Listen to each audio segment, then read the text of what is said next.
Welcome, quiet soul. Tonight, we walk a different kind of road. This path is not paved with safety, nor lined with candles. It is muddy and splintered, carved by desperation and wet with the tears of thousands who believed their pain could purchase salvation. This is not a fable. This is not a parable. This is what truly happened again and again. When men and women stepped out their doors with nothing but a stick, a prayer, and the unbearable hope that suffering might save them. Tonight, we begin the long walk of medieval pilgrimage, and we begin not in triumph, but in silence. Picture a village on the edge of winter in 12th century England. The trees are bare, the roofs sag under old thatch, and the roads are rivers of ice. A priest speaks in low tones to a man with sunken cheeks and trembling hands. The man's wife lies dying. The last of their food was gone a week ago, and the priest says only this: "There is a shrine. Go, leave a piece of her hair on the altar. If God wills it, she will live. But you must walk. There is no map. There is no escort. There is only the long road and the weight of everything that can no longer be fixed. That is where pilgrimage begins, not with devotion, but with despair." We often imagine pilgrims as wide-eyed travelers in woolen cloaks, humming hymns beside gentle streams. But the reality was more brutal, more tragic, and far more widespread than we want to believe. In medieval Europe, pilgrimage was not optional. It was imposed by fear, by sickness, by social expectation, by court sentence, and most often by the simple human longing to undo what had already been done. To pilgrimage was to leave everything behind: home, family, livestock, protection, and wager it all on the hope that the steps of your feet could somehow undo the sins of your soul. Some were volunteers, some were ordered by priests as penance, some were criminals, offered the choice between gallows or sandals. Others were mothers who could not afford medicine, but clung to rumor that a relic of St. Margaret could cure fever. And thousands were simply terrified of purgatory, of divine judgment, of the whisper that the Black Death might return again. The church encouraged it. Some bishops declared that walking to a holy site and offering gifts was equal to a lifetime of prayer, that a single kiss upon the bones of a saint could erase decades of vice. And so people walk tens of thousands every year from village to village, nation to nation, across rivers, deserts, forests, mountains, many never to return. Let me tell you what the journey looked like. Imagine your feet bare and swollen, wrapped in damp wool, bleeding from frostbite and stones.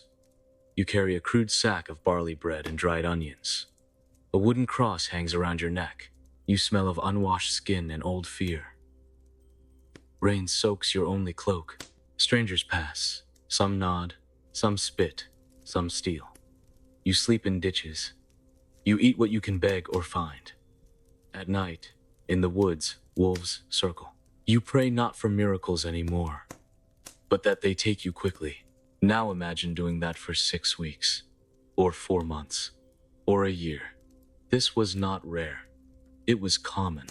So common, in fact, that whole cities developed economies built around pilgrims, selling them talismans, forged relics, indulgences, rotten bread, and false hope. Some churches kept a tally of the dead, who never made it to the altar. Others didn't bother.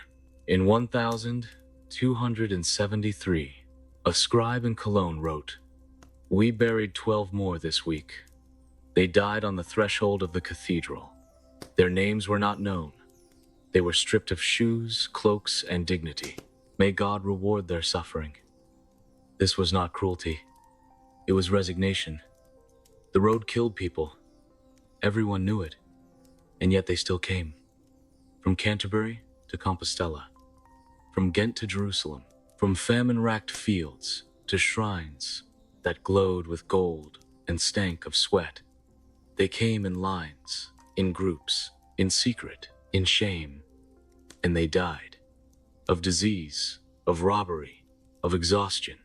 Some collapsed beside rivers, others drowned, trying to cross. Some were eaten. Some were murdered by bandits, by innkeepers, by other pilgrims. Some simply vanished the road, taking them as quietly as it offered them false hope. Let us walk beside one of them, a woman named Clara of Arles. She was 29. Her husband had been executed for stealing wheat. Her infant died the following winter. A monk told her that if she walked to the shrine of Saint Julian in Toulouse and placed her child's cap upon the altar, her family's sins would be forgiven and her next child would live. She began her pilgrimage barefoot in February. By April, her feet were raw, her legs infected, her rations gone. But she continued. In June, she reached the gates of Toulouse. A witness later said she collapsed not 5 feet from the sanctuary door. Her hands were outstretched, her lips cracked. She died, mouthing the name of a child no one could see. They buried her behind the cloister wall, and they burned her clothes. Why? Because she reeked of fever, and in a world without medicine, superstition ruled. Even in death, pilgrims were dangerous, and still they came. There was something profoundly tragic and beautifully human about their determination. Not ignorant, as some assume, but rather deeply aware of the stakes. These people believed in eternity. They believed that 30 days of agony might buy their souls 1,000 years of peace. And so they walked. Some tied ropes around their waists, some dragged crosses, some carried sacks of stones as punishment. Others wore crowns of thorns. The more pain, the more proof of sincerity. And the more sincere, the greater the chance, however small, that God might notice. They were taught that suffering brought clarity, that every bruise, every mile, every tear was a kind of currency in the divine economy. And who could afford not to pay? Purgatory loomed large in medieval theology. It was not a metaphor. It was a place of fire, shadow, and screaming. A place your soul could spend decades, centuries, unless you bought indulgence through suffering, offerings, or the bloodied soles of your own feet. That is what they were walking against, not toward a shrine, but away from the flames. In the next section, we'll descend deeper into the economic machine behind the pilgrim trade. The relic merchants, the forged saints, the monasteries that hoarded toenails and teeth, and the pilgrims who began to suspect that they were being used and still walked anyway. But for now, sleep, or at least sit quietly and imagine the road. And remember, not all who wander are lost. Some are just trying to be forgiven. When the body breaks, it does so quietly. One moment, your foot slips on wet stone. The next, your leg refuses to bear weight. There is no lightning, no scream, just a soft realization. You will not finish this journey. For medieval pilgrims, that moment came often. And when it did, few received help. Roadside deaths were seen as inevitable. No one waited. The group pressed on. They had to stop was to risk infection, robbery, or divine punishment for hesitating. Those left behind often prayed. Sometimes were left a crumb of bread or a cross made from twigs, and then silence returned. But there was another sound constant, rhythmic, echoing not from the mouths of the pilgrims, but from the counting rooms of the church. It was the sound of coin. By the 13th century, pilgrimage was no longer just penance. It was economy. Monasteries, bishops, kings all profited. Towns along pilgrimage routes became boom cities. Inns were built. Markets thrived. Holy wells were dug on command, and relics, the bones, cloth, and hair of saints, were bought, stolen, replicated, and sold like holy currency. You could purchase miracles, not officially, of course, but behind every altar lay a price list, offerings expected. Donations weighed against the severity of your sins. Some shrines even published the cost of remission. For a sin of theft, 7 silver coins. For adultery 10, for murder walk to Compostela twice. There were places where the bones of saints were displayed behind glass. Pilgrims pressed lips to them, desperate for healing. But not all bones were holy. Many were not even human. Pig bones, ox ribs, charred branches, all passed off as sacred. The faithful, exhausted and starved, did not question. And even when they did, they accepted the lie. Because a fake miracle was still a chance. A sliver of hope was better than none. Consider the story of Saint Florentius. He was said to have cured plague, leprosy, and blindness. His shrine in Alsace drew tens of thousands. But records show that 3 different towns each claimed to hold his skull. All 3 were different sizes. One had teeth, one didn't. One was a carved rock soaked in oil and presented as bone. No one cared, because belief raw, desperate belief, has no need of facts. It needs ritual. It needs spectacle. It needs the idea that you are being seen, and spectacle was everywhere. At Vézelay, monks burned incense non-stop for pilgrims too weak to rise. At Monte Sant'Angelo, pilgrims crawled the final mile on their bellies. At Chartres, relics were washed with wine, and the water given to the sick. And at Canterbury, it was said that Thomas Becket's blood never dried, though it had been replaced with goat's blood by the 3rd year. Every miracle fed the machine. More visitors meant more donations. More donations meant more relics. More relics meant more miracles. It was a divine feedback loop. Except the bodies kept piling up. In a single summer, in the 1290s, over 400 pilgrims died on the road to Rome, most from dysentery, heat stroke, or infected wounds. A chronicler wrote, "We saw them curled beside rivers, mouths caked in dust, whispering Latin through fever. They clutched wooden crosses. They did not cry, they just faded." In the port town of Brindisi, where ships departed for Jerusalem, the air reeked of rot and salt. Pilgrims packed onto vessels like livestock. Many had never seen the sea. Within days, most were sick. Those who vomited too often were thrown overboard. Others died at port, cheated by captains who took their money and sailed without them. Those lucky enough to board reached the Holy Land to find ruins, heat, and hostility. Few could read the signs. Many were robbed by guards meant to protect them. Some were captured and sold. Others died in the sand, burned by sun and betrayal alike. One knight returning from the Levant wrote, "I saw a woman walk 700 leagues to kiss the ground where Christ had stood. She collapsed beside it, weeping. No miracle came, only silence. I left her there. By the 14th century, some began to ask questions. Was it right to profit from pain? To encourage the sick and the old, to walk for months, only to die unseen?" A few voices cried out, minor priests, skeptical monks, but their warnings were drowned in incense and bells. One friar, burned at the stake for heresy in 1328, wrote before his death, "We turn the dying into currency. We strip them of bread, then offer them bones. They starve on the road while our coffers swell. If this is salvation, it smells of iron and ash." His words were never officially recorded. They survived in a marginal note, scribbled in a monk's Bible. Even the pilgrims began to whisper.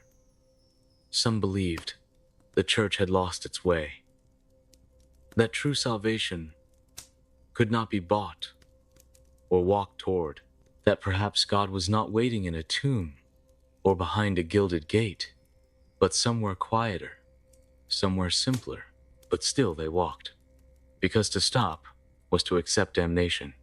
To stay home was to risk eternal fire.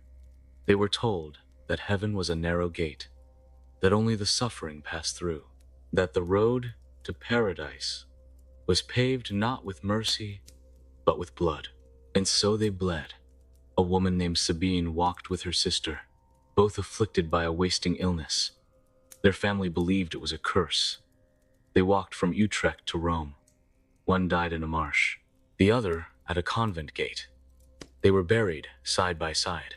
The nuns said a flower grew between their graves, and that was counted as a miracle.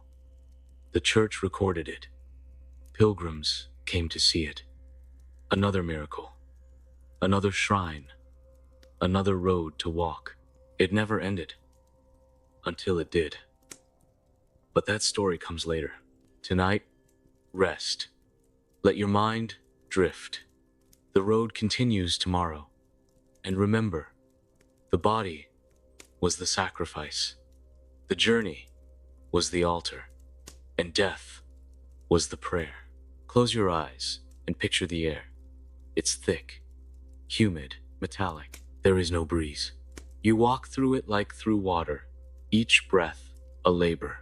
Around you, the stench of rot, sweat, and horses. Behind you, coughing. Ahead, a pale figure slumped by a stone cross, flies gathering at the corners of his lips. He was a pilgrim. Now, he is not. This was not a nightmare. It was a daily scene on the roads of faith. If the first tragedy of medieval pilgrimage was its cost in bone and blood, the second was the silence with which sickness spread. Because for every soul who walked with a prayer, another limped with a fever. For every pilgrim who dreamed of absolution, two more dragged themselves forward, burning from within. They carried it all: leprosy, typhus, plague, influenza, boils, dysentery. Some came already ill. Others fell to it along the way. But once disease entered the pilgrim stream, it did not leave. It moved like smoke through the ranks. And the roads, overcrowded and unclean, gave it perfect passage. Let's begin with the most common killer: dysentery. Known then by no single name, its symptoms were unmistakable. Unrelenting diarrhea, weakness, dehydration, cramping, blood. It was caused not by curses or demons, though many believed so, but by something far simpler: water. Pilgrims drank from ditches, from animal troughs, from stagnant ponds, and so they sickened. On the Via Francigena, a stretch between Piacenza and Parma, was called La Strada del Sangue, the road of blood, not because of battle, but because pilgrims there often died vomiting red, the lining of their stomachs disintegrating from infection. Even when they reached towns, they were often denied clean water. Locals feared contamination. Many villages outlawed giving drink to travelers. A dying man might crawl to a well, only to be beaten back with sticks. This wasn't cruelty. It was fear. Because when disease took hold, it took entire towns. The pilgrimage route to Mont Saint-Michel became infamous for spreading plague inland. Monks there kept records. In the year of our Lord 1348, 1 out of every 4 who came for St. Michael's blessing left behind a body, not a coin. Leprosy was another specter, though slower than plague. It was deeply feared. Its visible signs: lesions, swollen joints, collapsing nasal cartilage marked the afflicted as unclean. Pilgrims with even the hint of the disease were forced to wear bells, to shout "unclean" as they passed, to sleep outside town walls. Most never completed their journey. Some still tried. There is a letter, preserved in a nunnery in Provence, from a man named Edric. He wrote, "They will not let me enter. I hide my hands beneath rags. My mouth bleeds each night. But St. Cuthbert appeared in my dream. He called me by name. I must go. I will crawl if I must." His name appears in no later records. But it's not just sickness that kills. It's everything that opens the door to it. Hunger. Most pilgrims had no means to carry food for more than a few days. They relied on charity, on alms, on the hope that anyone would have a crust of bread to share. But the roads were long, and the years were lean. Famine gripped Europe again and again.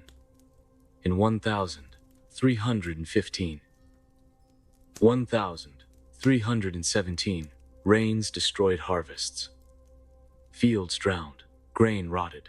By 1316, some villages in Flanders had resorted to eating bark and boiling shoe leather. And yet pilgrims still walked. They collapsed in the roads, died in barns. Some gnawed bones they found in the dirt. Others begged at shrines, only to be turned away. A Dominican friar near Chartres recorded. A woman came with child, lips black from hunger. She offered a silver pin and asked for bread. We had none to give. She sat in the doorway, sang a hymn to Mary, and died by vespers. The child moved no more. Then there was exposure. There were no weather reports, no shelters marked by signs. Pilgrims walked into snowstorms, sandstorms, lightning. They crossed frozen rivers barefoot. They camped under trees during hail. The Alps claimed hundreds, the Pyrenees more. Even in warm months, the wind could chill to the bone. One poor pilgrim, a boy of no more than 14, was found in Burgundy with frostbite so severe that his fingers had snapped off in his sleep. He had wrapped them in his own hair. They buried him without rites. Because his tongue was black, they feared plague. And that fear, that constant, gnawing dread of contamination, created other dangers. Hospices, once open to travelers, began refusing pilgrims. Church-run infirmaries demanded proof of origin, and most pilgrims had none. Some monasteries locked their gates altogether. This created the ultimate irony. The more sick the pilgrim, the less welcome they became. And so, the dying moved in shadows. They slept in forests. They drank from puddles. They smeared mud on sores and prayed it would cool the burning. They became walking corpses. One chronicler in Naples described them as gray of eye, hollow of cheek, coughing without pause. They walked as if pulled forward by strings tied to heaven, but dragging their death behind them like a shadow. These are not the stories told in stained glass. In the sanctuaries of Santiago, of Canterbury, of Cologne, the windows glow with color. Halos, staffs, sandals. They tell of arrival, of healing, of triumph. They do not show the man curled behind the shrine, vomiting blood. They do not show the child's hand twitching as fever takes hold. They do not show the woman who sold her last ring for a bowl of millet, then choked on it when her throat swelled shut. But those were the true pilgrims, and they walked not into paradise, but into plague. The road was not simply dangerous, it was lethal by design. Because medieval Europe had no tolerance for weakness, and no safety nets for the poor. The church preached that suffering cleansed the soul, that illness humbled the proud, and that the pain of the flesh pleased God. In this way, pilgrimage became a form of self-annihilation disguised as devotion. Every oozing blister, every cracked rib, every cough into bloodied linen was interpreted not as crisis, but as progress. And this belief killed thousands. There are dozens of recorded cases of pilgrims who refused food, even when offered, to sharpen the spirit. Others whipped themselves at crossroads, smeared ash on their eyes to blind their vanity, or walked with chains around their legs, not because they were mad, but because they believed this made them seen by God. The more visible the torment, the greater the presumed mercy. It was faith weaponized against the body. The church did not discourage this.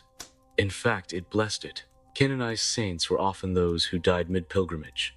Martyrdom, even unintentional, was glorified. Take the case of Berthold of Mainz. He was a blacksmith's son, known for drinking and fighting. After a near-death illness, he renounced everything and set out for Jerusalem barefoot, blindfolded, with a single crust of bread. He died near Thessaloniki, ravaged by infection. His corpse was found kneeling in the mud. The local abbot declared him a pilgrim martyr. Within a year, a chapel was built over his bones. Miracles were reported. A spring flowed nearby. People came to bathe their children in it. The church grew rich. Berthold became a symbol of sanctity. But was he holy or simply dead? This is the cruel genius of medieval pilgrimage. It turned suffering into capital, not just economic, but spiritual. To die on the road was tragic, yes, but also enviable. You bypassed purgatory, some claimed. You were embraced by heaven more quickly. Your pain became currency. Your corpse, a relic. Towns competed for the bodies of dead pilgrims. If one collapsed near your shrine, you buried him with honors, then told the tale. Visitors increased. Donations flowed. This created incentives not to save the dying, but to display them. One abbot near Lyon had a tradition of placing the bodies of dead pilgrims in glass coffins for a week before burial, so others might witness the price of redemption. He said, one such coffin was said to leak blood for 3 days. It became a shrine. But the man inside, a farmer from the Low Countries, was never named. His death had been repurposed, and so the roads grew heavier with the dying. But not all were anonymous. Some kept journals. Most were destroyed or lost. But fragments remain enough to sketch the slow decline of those who truly believed. A pilgrim named Aldegundis, a nun from Bruges, kept a parchment log stitched to her habit. She writes, Day 11. My feet are cracked. I bled into my shoes. I offered it to Christ. Day 23. Sister Agnes coughed into her bowl. We buried her under 3 stones. I sang alone. Day 41. A boy asked for water. I had none. He died. I held his hand until the end. My hand smells of him still. Day 53. I have stopped praying aloud. It feels too heavy, but I still walk. She died on day 67. Her journal ends with 4 words, scratched in the margin. I hope this counts. 4 words that echo through the centuries, because that was the terrible calculus of pilgrimage, weighing suffering against salvation. Always asking, have I done enough? The roads were full of people, measuring their agony, adjusting their pain like merchants at market. A tighter belt, a longer fast, a sharper stone inside the sandal. And then there were those who walked not for themselves, but for others. A man in Saxony walked 700 miles on his knees for his brother's soul. A father in Tuscany dragged a wooden cross for his murdered son, 40 pounds, 20 days. A girl in Normandy, no more than 12, walked blindfolded the entire way to Mont Saint-Michel to save her mother from damnation. When she arrived, eyes were fused shut. The monks said it was a miracle. She died the next morning. They buried her under the altar. That grave became a site of pilgrimage. And so the cycle continued. One death inspired 100 more. Each corpse became a relic. Each relic drew crowds. Each crowd birthed new roads, new hunger, new epidemics, new desperation. It was not sustainable. And eventually, the world began to crack. The plagues returned. The wars dragged on. The people grew angry. Some began to whisper that God was not in the shrines, that maybe he was not watching at all, that the road was not holy, just hungry. But still, some kept walking, because to stop was to admit it had all been for nothing. And when you've traded your health, your child, your home, your name, you need to believe that the road goes somewhere, even if the end is only silence. Rest now. You've walked far tonight, but the road continues. In the next chapter, we'll follow those who made it to the shrines and learn that what waited there was not salvation, but disillusionment. And remember, sometimes it wasn't that the road killed them. It was that they died long before the end. They made it after all the miles, after the blistered feet and the sleepless nights, after the deaths beside the river and the coughing in the trees. They made it. You'd expect celebration, joy, weeping at the gates, the promised light of redemption to fall across their shoulders. But what waited for the ones who reached the shrines was not salvation. It was silence. And sometimes worse. The shrines were nothing like the stories. Imagine a place so sacred that peasants kissed the ground outside its walls. Now imagine it crawling with merchants. Beggars claw at your cloak, offering bits of string, blessed by angels. A boy tries to sell you a pebble from the tomb of Peter. A nun watches with blank eyes as you collapse at the fountain. No one helps. They've seen it too many times. Inside the shrine, if you can make it in its chaos, hundreds kneel shoulder to shoulder, whispering, sweating, weeping. The air smells of tallow and unwashed bodies. The relic, the thing you came for, is behind glass. You cannot touch it. A priest waves incense. A guard counts coins. And when your turn comes, it lasts 10 seconds. You are pushed forward. You stare. You mumble a prayer. You are pulled away. That's it. Nothing happens. You wait. You keep praying. You clutch the relic. But your child is still dead. Your limbs still ache. Your dreams are still heavy. And for the first time, the thought creeps in. What if this was all a lie? It was a thought many pilgrims had, and quickly buried, because to think it was a lie was to collapse under the weight of everything they had endured. So they looked harder, prayed louder, waited longer. Perhaps the miracle would come in sleep, or on the walk home, or never. But perhaps never was better than nothing. Let's talk about these shrines. Some were grand cathedrals. Others were little more than hills with a stick in the ground. Some claimed to hold bones. Others had tears in bottles, footprints in stone, or cloths used by angels. Most were run by monastic orders who controlled access, dictated offerings, and maintained the myth. Because it was a myth, one friar in Avignon wrote, "We opened the casket of Saint Aurelius. It was empty. We filled it with rosemary and lamb bones. The pilgrims rejoiced, wept, believed." Perhaps that is miracle enough. Belief, it seemed, was the product, not healing, not grace, just the maintenance of conviction, and shrines profited from it. Some charged entry fees. Others demanded offerings before the relic could be revealed. Some required mass. Some demanded confession with penance fees. Even the act of lighting a candle came with cost. If you could not pay, you waited. Days, sometimes weeks.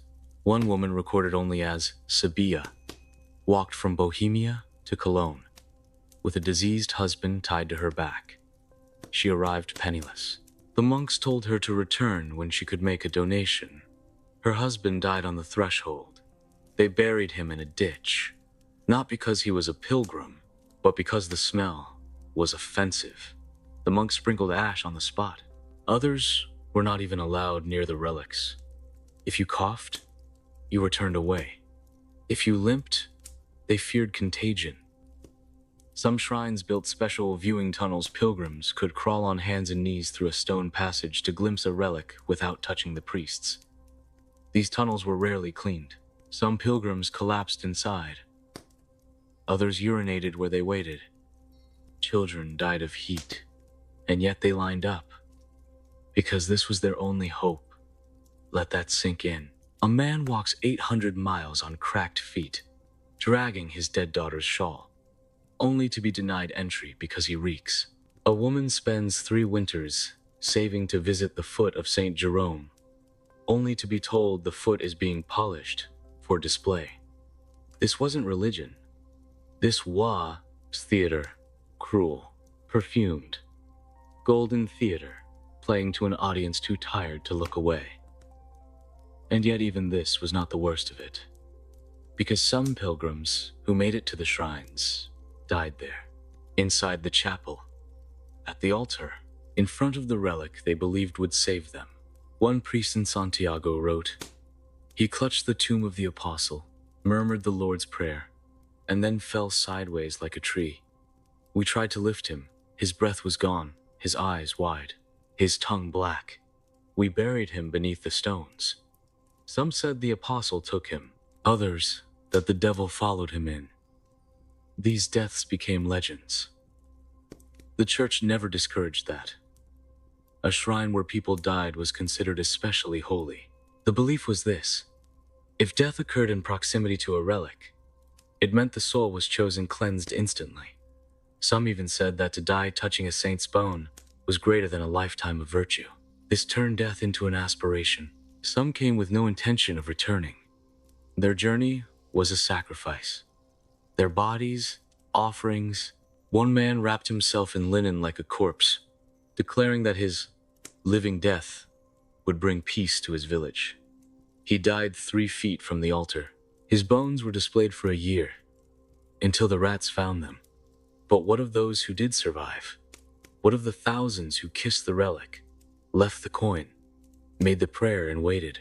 They returned home, quiet, thin, changed. Some claimed miracles. Most did not. Some never spoke of the journey. Others recounted every blister with reverence. But nearly all returned with one truth burning in the back of their minds: nothing happened. And this is the part no chronicler recorded, but every pilgrim knew: the silence of the shrine. Not the quiet of reverence, but the emptiness of expectation unmet. It was the kind of silence that followed you home. Into your sleep, into your prayers, into your children's eyes when they asked, "Did God see you?" And you had no answer. In the next part, we'll go deeper into what happened after. The walk home, the social rejection, the diseases brought back, the lives that unraveled even after reaching the sacred, and the slow realization that sometimes death would have been easier. But for now, close your eyes. And remember, sometimes the hardest part of the pilgrimage was surviving it. They say that every journey has a return, that the road bends back toward home, and with it comes redemption, peace, closure. But what they don't say is what waits on the other side of that bend. Sometimes nothing. Not home, not peace, just a version of yourself that no longer fits. For thousands of pilgrims, the shrine was not the end. It was the middle of the dying. Because the return, if it even happened, was never triumphant. It was not a hero's welcome. It was a quiet re-entry into a world that had already moved on without them, and in many cases feared them. Let's start with the simplest fact. Most returning pilgrims were sick, not just tired, not just hungry. Sick. They came back with dysentery, trench foot, wounds that festered, lungs that wheezed, and minds that broke under the silence of the journey. They brought back new strains of infection from foreign roads, and along with them, suspicion. In one record from a village near Ghent, a man named Robrecht returned from Rome in 1352. He had walked for 4 months. When he arrived at his family's gate, they did not open it. He slept in a barn. Days later, a child died. Then another. The villagers stoned Robrecht in the street. He was buried outside the cemetery wall. No priest spoke his name. His pilgrimage had rendered him unclean, both to the world and to himself.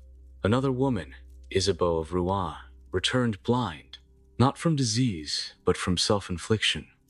She had gouged her eyes with a thorn at a shrine, believing she would see visions of the Virgin. She saw only blood. When she came home, her husband wept, but not for joy. He locked her in a room. She died of fever 2 weeks later. Her last words, scribbled on the wall in ash, were, "I thought she would see me." But perhaps worse than sickness was irrelevance. The ones who returned often found that no one cared. While they were gone, their families remarried. Their fields were taken. Their names were forgotten. Their stories fell on ears too tired to hear them. They had endured torment. And for what? A tale no one believed? Pilgrims began to lie.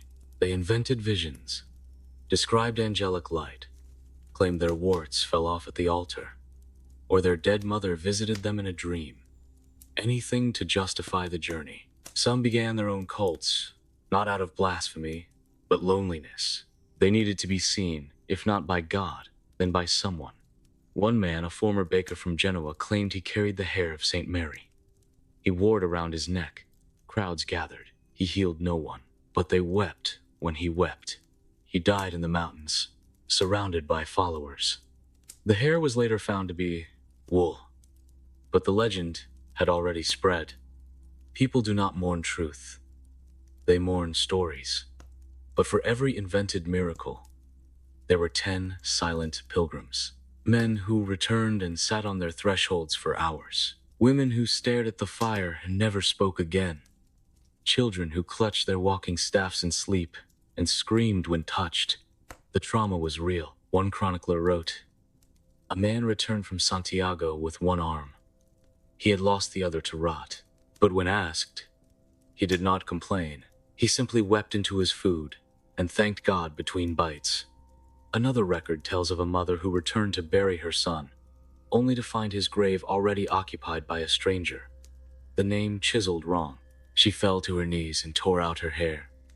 No one helped her. Pilgrimage did not prepare them for what home would become, because the road had changed them, but not in the way they hoped. It wasn't enlightenment. It wasn't holiness. It was a kind of emptiness, the kind that settles into your bones and makes every word feel too loud. Some tried to walk again, back to the shrine, back to the relic, back to the illusion that maybe, this time, it would mean something. Fewer made it the second time. There are records of serial pilgrims, those who walked again and again until their bodies gave out. The church praised them. Locals pitied them. Some called them cursed, others called them saints, but they all had the same look in their eyes. Hollow, because deep down they knew there was no answer. And this, more than disease, more than pain, was what killed so many. Not the hardship of the journey, not the cruelty of the shrines, but the realization that they had traded everything and heard nothing in return.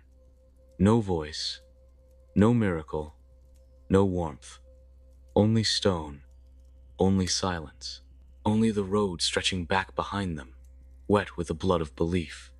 It began with whispers.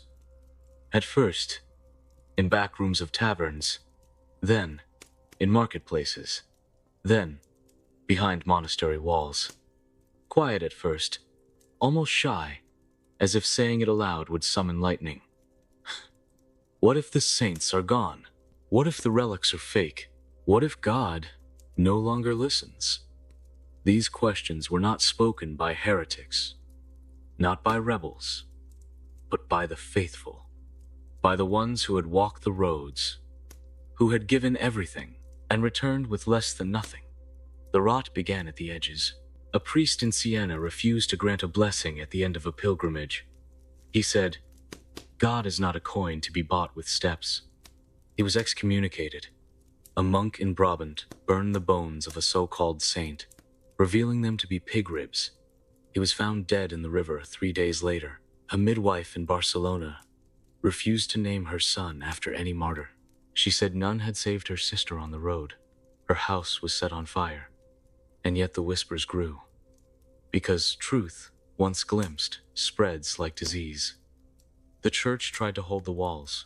It canonized new saints, invented new miracles, declared more shrines, even created pilgrimage routes to places that barely existed, like the tooth of St. Lazarus in a village no one had heard of.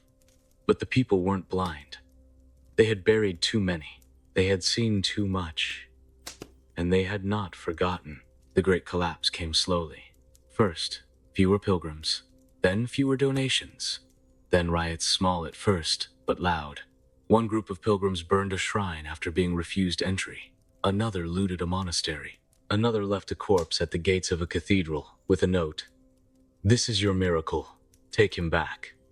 The message was clear. The road was a lie. But not everyone turned away. Some clung harder, dug deeper. They built private shrines in their homes.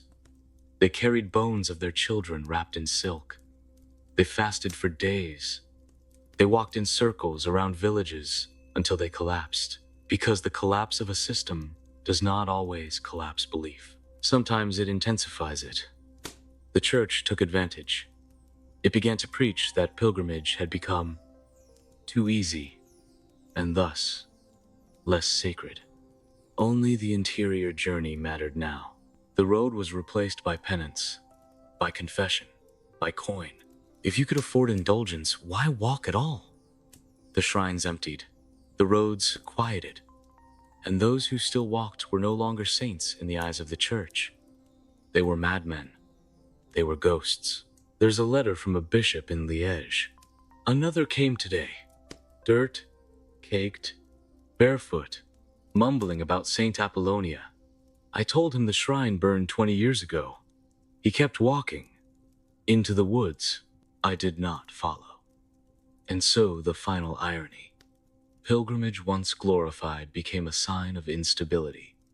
The roads once sacred became paths for beggars and madwomen. Stories shifted. The pilgrim became a warning, not a model. If you walk too far, mothers said to children, you'll end up like him. And still, some walked, alone, unnoticed, unblessed, because there will always be those who believe that suffering must mean something, that if they just walk far enough, if they just endure long enough, the silence will crack. They are walking still. We end this chapter not with fire or blood, but with a single figure moving down an old road, cloak in rags, staff worn to a splinter. No destination, no shrine, only forward. Because the most terrifying truth of all was never that the shrines were empty. It's that they might have always been. It began, like most death, with a cough. Soft at first, almost forgettable. A little tickle in the chest after a cold night on the road, then another, and another, and then the first drop of blood on a cloth, hidden quickly in the folds of a sleeve. The pilgrim tells no one. They have come too far to turn back. But by the next day, the coughing grows worse. They vomit in the roadside grass. Their head swims.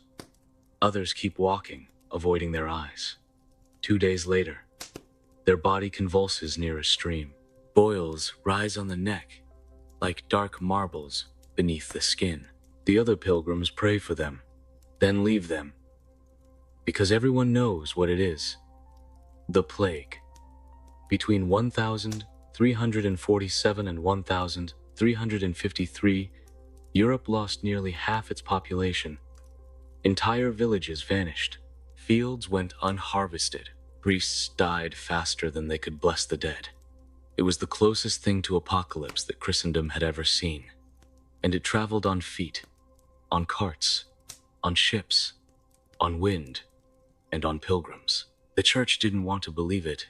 For years, it had preached that pilgrimage was holy, purifying. But now, everywhere the pilgrims went, death bloomed in their wake. The routes to Santiago became ribbons of corpses. The road to Rome reeked of rot. Even the Holy Land was no safer. Ports closed, ships burned, returning pilgrims drowned offshore. There were reports of pilgrims being refused entry to towns, even when dying. Monasteries sealed their gates. Shrines locked their doors. Villagers dug pits outside city walls and demanded the sick throw themselves in. And some did, because they believed it was divine punishment, and they were the cause. One record from Provence describes, a man crawled to the edge of our wall. He said he had kissed the toe of Saint Jerome. He said his sin was pride. His throat was black. He asked for a priest. We sent none. He died at sunset. The birds would not touch him. What made this horror unique wasn't just the scale, but the way it unraveled everything people believed about faith, holiness, and suffering. Because the plague didn't spare the good. It didn't skip the pilgrims. It didn't pause for prayers. It struck the sanctuaries first.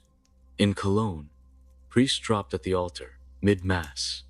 In Avignon, the Pope surrounded himself with fires and locked himself in his chambers, afraid of the air. In Canterbury, the cathedral steps ran with blood from pilgrims coughing as they climbed. Nothing helped. No relic, no shrine, no indulgence. The plague was indiscriminate, and therefore blasphemous. People began to ask, why is God silent? Why do the righteous die first?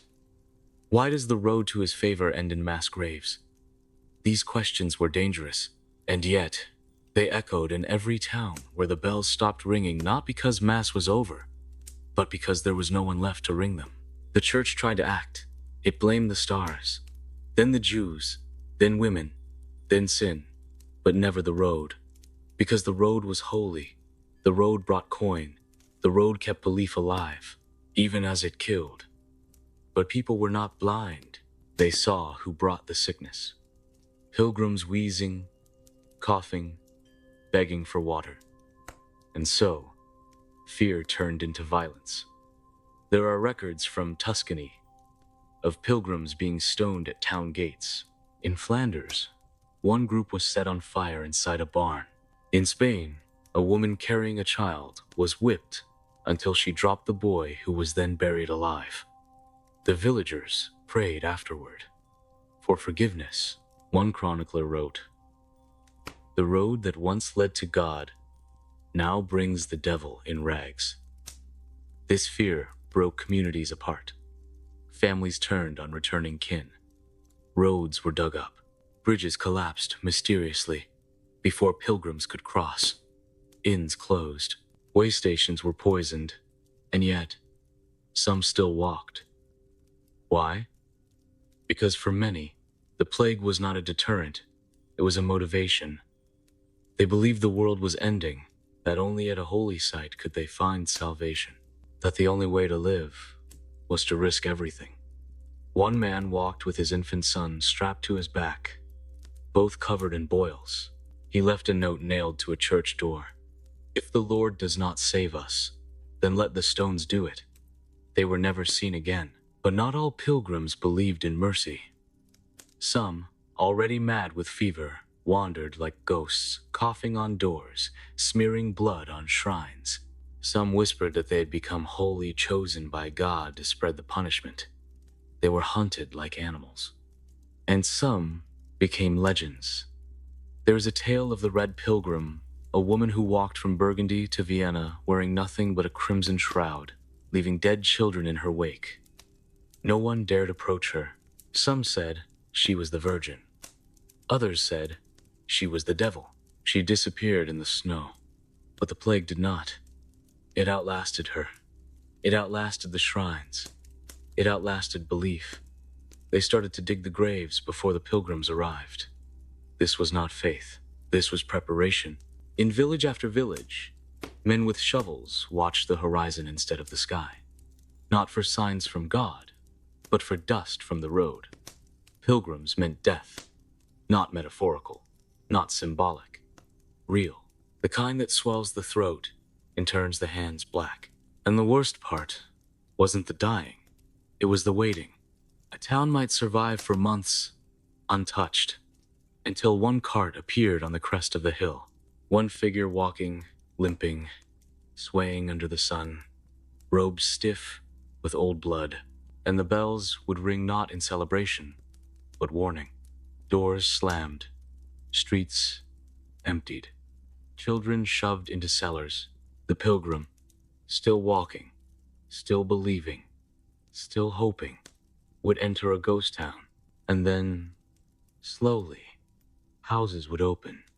Not with welcome, but with stones, with pitch, with boiling water. Because death wore the face of devotion, and no one trusted devotion anymore. The records show that by the year 1350, over 24 major pilgrimage routes in Europe had either collapsed or been violently cut off. Way stations burned, shrines desecrated. Local lords posted decrees. No pilgrims, no processions, no gatherings larger than 5. The Pope issued conflicting edicts, one praising the devout for risking plague in pursuit of salvation, another urging clergy to discourage public movement. The hypocrisy dripped from every word. In Avignon, where the papacy had fled, the palaces were ringed with sulfur fires and vinegar-soaked cloths. Priests wore beaked masks and refused to hear confessions face to face. And yet letters from the same bishops spoke of miracles at the altars. They knew the truth. They just couldn't afford for anyone else to know it. because if the roads died, the church would die with them. So they kept them alive in parchment and poetry, even as the real paths lay empty or soaked in blood. And those who still walked them, they were not pilgrims anymore. They were relics, rotting, walking relics of a system that had promised holiness and delivered horror. There's a description from a monastery near Milan. A brother wrote, "We heard them before we saw them. Dozens. Footsteps like wind through bones. They carried no banners, no songs, just the scrape of wood on earth. Some craw, lead. Some had no eyes. One held a handkerchief soaked in black. They did not speak. They waited outside our gate until morning. Then they left." What kind of faith survives that? What kind of God demands it? These questions weren't just whispered anymore. They were sung in alleys, carved into chapel doors. A single word repeated, "Why?" And no one answered. Because there was no answer. The shrines were failing. Miracles stopped, or rather, were revealed as lies. One church in Toulouse claimed a statue wept blood. A boy found the hidden bladder. Another shrine offered healing water from a spring until the spring ran dry and rats poured from its mouth. People laughed. Then they wept. Then they turned away. Even the clergy began to unravel. Some left. Others broke. One monk walked into the sea with stones in his pockets, saying he was going to cleanse the sins of the earth. His body washed up a week later, with a smile on its lips. And yet the church doubled down, invented more saints, claimed that the true miracle was endurance. That to suffer was the path to grace. That those who died of plague on pilgrimage would be seated closest to Christ. It was no longer about reaching the shrine. It was about dying on the way there. A holy death. A convenient death. Because the dead don't ask questions. The dead don't reveal infection. The dead don't remember broken promises. So the church built its doctrine on their silence. And the people, they buried more than bodies. They buried hope. They buried the idea that God walked beside them. They buried the image of the blessed traveler, staff in hand, heart full of song. What remained was a shadow, a limping, coughing, bleeding thing that moved across the landscape not in faith, but in inertia. Because when everything is lost, motion is all that's left. Keep walking, keep suffering, keep pretending that at the end of this horror there is light. But there wasn't. There was only more road, more death, more silence. And the wind carried no hymns, only the rattle of coins in a dead man's pouch, and the sound of another shrine being boarded shut. They say the road remembers, that each step presses something into the dirt, a memory, a hope, a cry. But by the end of the plague years, the roads of Europe remembered only one thing: death. Not noble, not heroic, not cleansing, just death. Wet, black, wheezing, and fast. Pilgrims stopped being pilgrims. They became warnings, ghosts with beating hearts, symbols of everything that had gone wrong. It began subtly. A shrine that refused to open its gates, a village that dug trenches before sunrise, a priest who stood behind his altar with gloves and a mask. But soon it was everywhere. The relics no longer mattered. One bishop tried to display the skull of St. Margaret. The crowd screamed when someone coughed. Another church lowered the bones of St. Augustine into the crypt, not in reverence, but out of fear they carried rot. There was no more healing, no more holy light, just eyes watching the sick, just doors that didn't open, just fires, so many fires, to cleanse, to erase, to pretend it hadn't happened. Pilgrim cloaks burned in public squares, staffs were snapped in half, prayer books tossed into pits. People spat on the names of saints, not because they hated them, but because they felt abandoned by them. And the church? It flailed, issued edicts, created rituals, tried to replace pilgrimage with fasting, silence, coin. But no one believed anymore. You cannot trade a journey of weeks for a coin in a box. You cannot swap blood for bureaucracy. And still, some tried to walk. Always there were a few. Men with blistered feet, women with dried flowers around their necks, children too young to understand why no one smiled at them. They moved along the empty paths, not toward salvation, but because they didn't know where else to go.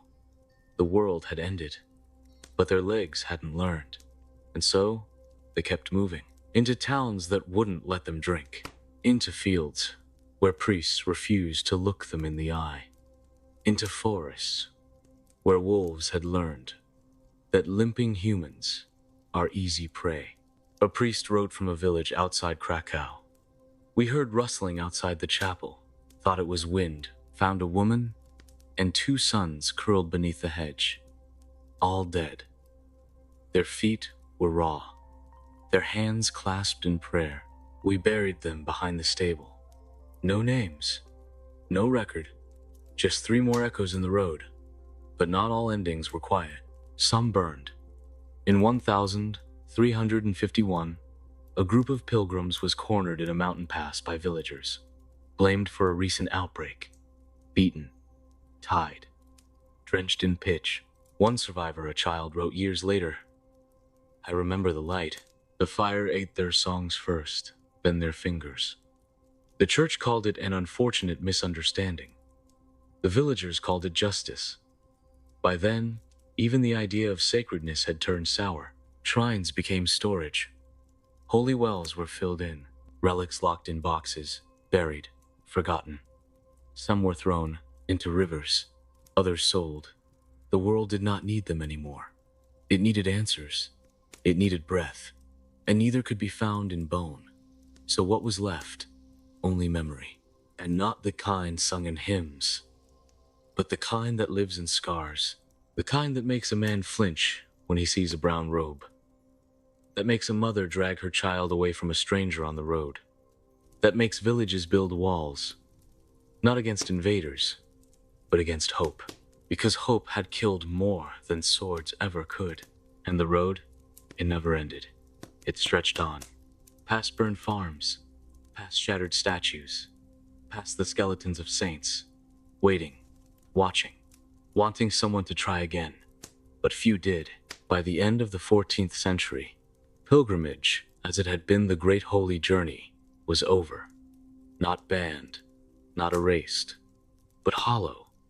A ritual with no meaning, a walk to nowhere, a death with no promise. And the silence that followed, it was not peace.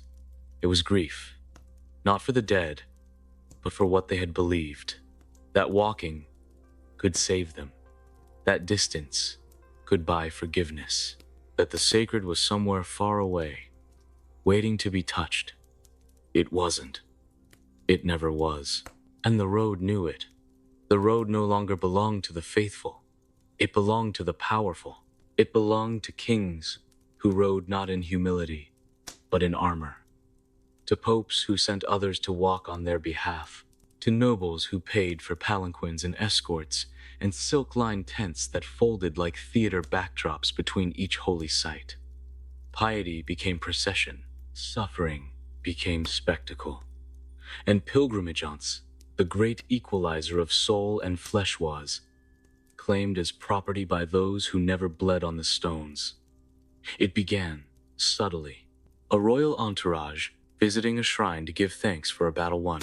Then a duke donating a relic to a distant cathedral to ensure his family's name outlived his body.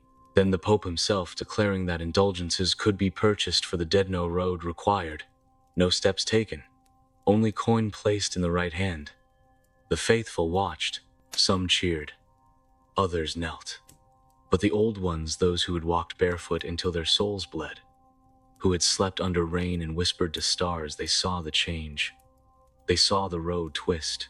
Because when the powerful take the path, they do not walk it, they pave it, they widen it, they name it. They set guards at its edges and taxes at its crossings. The road to Santiago became not a thread of hope, but a route for diplomatic parade. Bishops in brocade, knights with banners, trumpets before the bones of saints. No longer a journey inward, but a stage, a display of virtue for the watching world. And it worked. For a while, the people believed what they were told, that the king's journey sanctified the kingdom, that his gold ensured God's favor, that to be near him on the path was to share in his salvation. But the king did not suffer. He did not blister. He did not sleep beside corpses or drink from a ditch. He dined on venison and wine. He stopped in castles along the way. And when he reached the shrine, the priests were already there, robes cleaned, incense lit, relics polished like jewels in a crown. It was not pilgrimage. It was coronation. And yet the church praised it, recorded it, canonized it in paintings and books. Because power favors power, and the road bent to the weight of crowns. But not everyone could bow. Not everyone was welcome. Peasants who attempted to walk during royal pilgrimages were turned back. Roads were closed. Towns sealed. The purity of the event had to be preserved. One account from Bohemia describes a man whose wife had died of fever. He tried to walk to a shrine in Mainz to pray for her soul. The king's men beat him, said the path was closed for noble procession. He died in a ditch, his prayer never spoken. But the trumpets sounded on time. In Rome, the Vatican organized Jubilee Years Massive, orchestrated pilgrimages meant to bring unity and coin. Millions came, roads swelled, prices surged, beggars were cleared with lashes, souvenirs sold beside bones. One vendor advertised splinters of the true cross for 2 florins apiece. A bishop laughed and said, "At this rate, we could build a ship from all the wood of Calvary." Still, the pilgrims came. Because the church said to. Because they were promised time out of purgatory. Because indulgences were the currency of hope, and no one could afford not to hope. And the powerful? They reaped it all. Gold, allegiance, control. They watched the people walk and counted the footsteps like taxes. Every mile paid for by silence, but even silence frays. In the 1370s, a group of friars began preaching against royal pilgrimage, called it vanity and cloth, called it theft of the sacred, said no man should ride to heaven. They were declared heretics, their tongues cut, their books burned. One of them wrote just before death, "The road bends for gold, but not for God." The line was scratched into a chapel wall by a child who had heard him speak, and still the spectacle grew. Shrines were rebuilt with marble, roads repaved, inns funded by bishops' nephews. The poor could walk beside it, but never within it. There were zones of purity, areas where only the titled could enter, where only certain prayers were allowed, where even the relics had price tags.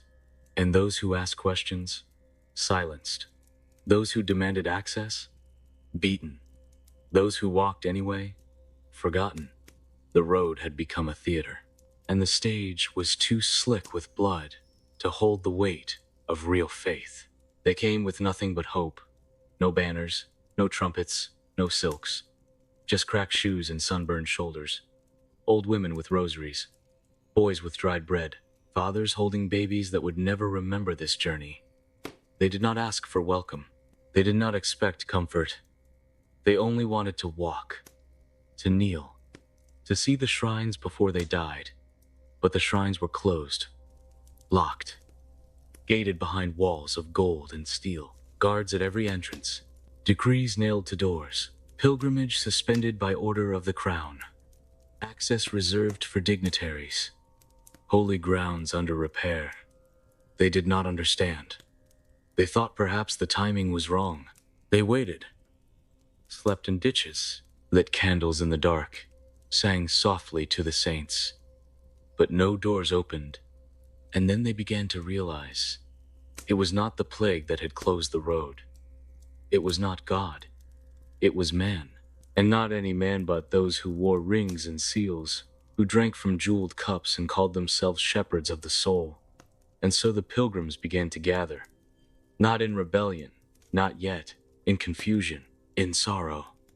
In growing anger, they met at crossroads, in forests, beside rivers. They told stories of guards who spat at their feet, of priests who demanded coin before blessing, of relics locked away from sight unless gold crossed the altar. And something broke, quietly, without warning, like a thread snapping deep inside the chest. One night, outside a walled shrine in Gascony, a group of pilgrims scaled the outer fence, not to steal, just to pray. The guards beat two of them to death. A child was trampled. His mother screamed for hours. The next morning, the pilgrims returned, hundreds. They did not bring weapons, only stones. They threw them at the gates until the hinges cracked. They carried the bodies inside and placed them at the foot of the altar. No one spoke. No prayers. Just blood. The bishop never appeared. He had fled the night before. Word spread. The road was still alive. It remembered. It answered. In Lombardy, peasants marched barefoot for 7 days to a shrine, where they were told entry required proof of noble blood. They stood outside and sang. For 3 days. On the 4th, they pushed through. The guards did not stop them. In Flanders, a woman whose son had died on pilgrimage burned her dowry in the village square and declared, "If God is locked behind a gate, he is no longer my God." She was stoned to death, but her words were carved into the stones of the well, still visible today. The church responded with fury, not in sermons, but in swords. It called the uprisings profanations. It sent troops, knights in white, papal enforcers. They rode not to protect the shrines, but to protect the image of control. They dragged pilgrims from roadside chapels, burned way stations that offered free bread, closed roads with trenches and fire. They said it was to maintain sanctity, but everyone knew it was fear. Fear that the people had remembered the road was never the church's, that holiness is not something granted by decree, that walking can be a form of defiance. And so the war began not with armies, but with steps. Every pilgrim who walked without permission was now a rebel. Every prayer offered outside the gate was now heresy. And still they walked. Old men leaning on sticks, women with bellies full of unborn faith, blind singers humming broken hymns. They walked around guards, through forests, over mountains. They slept in the mud, ate grass, drank from puddles, not because they thought the shrine would open, but because walking itself had become the shrine. The motion, the hunger, the pain, these were their sacraments, and each mile stolen back from power was a kind of resurrection. But resurrection does not go unnoticed. The church changed tactics. It began to absorb, to rebrand. It offered people's pilgrimages routes curated and safe, ending at lesser relics, with permits, with rules, with taxes. It welcomed the walkers back on its terms. Many accepted, tired, hungry, beaten by years of dust and grief, but some refused, called themselves the last feet, walked only at night, hid from priests, left offerings in ruined chapels, whispered names into wind. One was found in a swamp, arms outstretched, face eaten by birds, a sign nailed to his chest. I walked for nothing, and still I walked. The fire was not meant to cleanse, it was meant to erase. The shrines that had become battlefields were dismantled, brick by brick. The roads leading to them were dug up, rerouted, buried beneath stone and moss. Maps were redrawn, routes renamed. The word pilgrim was scrubbed from law books, from sermons, from the mouths of children, and still they walked. The last of them, the nameless, faceless few who refused to let the road die. They had no hope of salvation, no illusions of reward. They walked because it was all they had left. Because somewhere beneath the ruins, the ashes, the weeds, they still felt the pulse of the sacred, but the world had changed. Villages turned them away, not in hatred but in shame, for fear that their presence would invite punishment. that God no longer listened, that faith had become a disease with no cure. And the church, what remained of, it turned inward, built walls higher, cloisters deeper, filled the air with incense and silence, pretended the road had never existed, that saints had never walked it, that the shrines had never wept. A silence so loud it rang in the ears of the dying. And yet, in the margins, the story lived on, in carvings on barn doors, in songs sung by children too young to understand the words, in dreams, always in dreams, of a road stretching beyond the hills, lit not by candles but by stars, a road that no one owned, no one taxed, a road of dust and bone and breath. And in these dreams, the pilgrims did not suffer. They walked freely. They laughed.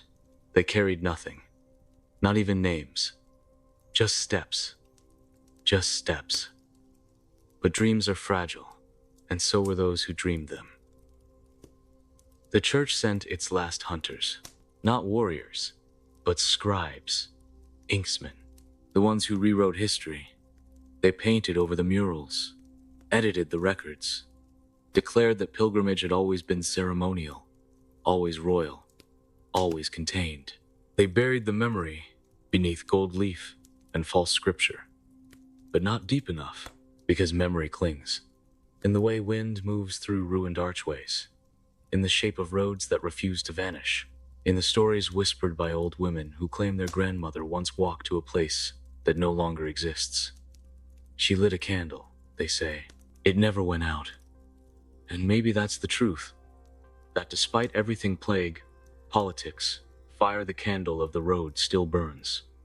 Dim, flickering, but alive. Not in cathedrals, not in books, but in feet, in motion, in pain, in those who walk without destination, without promise, without witness, the last pilgrims, the forgotten saints, the ones who walk not towards salvation, but away from silence.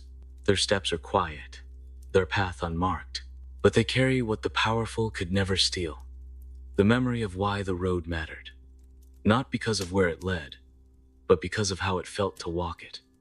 And maybe that's enough. Maybe that's all that's left. A memory, a step, a whisper in the dust. I was here. I believed. I walked. It began with a vial, small, delicate, carried in a box of silver lined with velvet. The priest lifted it with trembling hands. "The blood of Christ," he whispered, and the crowd gasped. A woman fainted. A boy wept. An old man crawled on hands and knees to kiss the air near the glass. They didn't see the crack in the stopper. They didn't smell the copper. They didn't ask why the blood never dried. They believed, because belief was all they had. And the priests knew this. The bishops knew this. The charlatans in holy robes knew this. Faith was currency, and the poorer the people, the more valuable their faith became. So they created more vials, more bones, more robes worn by saints, more feathers from the wings of Gabriel, and the people walked, for weeks, for months, toward these relics, toward these lies, hoping for miracles, praying for healing, offering coins, flesh, breath. One girl gave her hair, said it was the only part of her not broken. She laid it on the altar and waited. She died 2 days later in the dirt behind the shrine, her braid still clasped in her hand. They buried her in silence, but the shrine kept the hair, displayed it in a jar, called it gift of the innocent, charged a fee to see it, and no one stopped them, because the road no longer led to truth. It led to performance, to theater dressed as divinity, actors in robes, altars lit like stages, priests who wept on command, incense thick enough to choke. People came not to find God but to be seen looking for him, to touch the glass, to scream at the statue that bled on the full moon. to swear they felt their tumor shrink when the wind shifted just right. And when nothing changed, when the limp remained, the fever worsened. The child didn't breathe, they blamed themselves. Not the shrine, not the fraud, themselves. I wasn't faithful enough. I didn't kneel long enough. God is testing me. And the church said nothing, because silence profits more than confession. In some places, the fraud was almost beautiful, ingenious. A crucifix that wept, oiled by a bladder in the wall. A chalice that never emptied refilled through hidden tubing. A statue that turned its head moved by a boy in the rafters. And the pilgrims applauded, fell to their knees, gave their last coins, their last food, their last breath. One man sold his house to walk to a relic of St. Thomas's finger. He died on the steps. No one buried him. They stepped over his body to see the bone. Later, it was discovered the relic was a pig's knuckle, boiled and painted. But by then, it had healed 3 blind men. Or so the stories claimed, and that was enough. The miracle mattered more than the truth. The performance mattered more than the soul. And those who asked questions? Silenced, shamed, accused of heresy. A scholar in Paris wrote a treatise exposing fake relics. He was burned with a smile sewn into his face. A nun revealed that her convent's holy tears came from salted water hidden in a sponge. She was walled up alive. Her bones were found decades later, still clutching the sponge. And still they came. They walked. They crawled. They begged, because even a lie wrapped in incense is warmer than the truth in the dark. They waited for days. In mud, in snow, in dust so thick it clung to the skin like disease. Mothers holding dead children, men with no legs dragged by ropes, blind girls led by dogs too old to walk. And all of them stood in line, not for bread, not for warmth, for a touch, for a glimpse, for the chance that maybe, just maybe, the shrine would do what it promised, that the statue would blink, that the holy oil would heal, that the priest would place his hand on their chest, and everything broken would vanish. But the line did not move. Or when it did, it led nowhere, just to a gate, a coin box, a curtain behind which nothing waited but another man in robes and a lie rehearsed too many times to feel false. They were told to kneel, to recite, to confess, and still they knelt, still they recited, still they gave, not because they believed it would work, but because they had nothing left. Faith had become the only currency they could still spend, and those who profited knew this. They knew the ones who crawled the farthest were the most desperate. They knew suffering made people silent. They charged more for the weak. A healing for a child? Double. A relic placed on the forehead of a fevered husband? Triple. A whispered prayer in the ear of the dying? Only if gold was shown first. Some priests did not even pretend. They stood behind cages, threw blessings like crumbs, and the people thanked them, cried, kissed the bars. One woman kissed until her lips bled. She left teeth behind on the iron. Her son died that night in her arms. No one offered to help her carry the body. She walked with him to the edge of the shrine and left him beneath the statue. The next morning, his corpse was gone. When she asked, the guards told her, "He has been accepted." No grave was found, but later, the boy's shoes were seen on a merchant's stall, priced as relics of the innocent. She tried to take them. She was beaten, her blood wiped on the robes of the next supplicant. In some places, the horror went deeper. Children were used to feed the performance, dressed in white, made to weep on cue, taught to tremble and whisper, "I see the light." One girl was blind from birth. The priest told her if she lied well enough, she would be healed. She lied for 5 years, every day, before hundreds. And when she finally said she could see, they applauded. But she still stumbled, still fell. So they called her ungrateful, took her eyes, said they had offended God. Her screams were called the devil's music. They buried her behind the shrine and claimed she had ascended. Pilgrims now touch the tree where she died and say it smells like grace. It smells like rot. And yet they return, because the world outside the shrine is colder, because the lie is dressed in lace, because the road promises that pain means progress, and no one wants to believe their suffering is meaningless.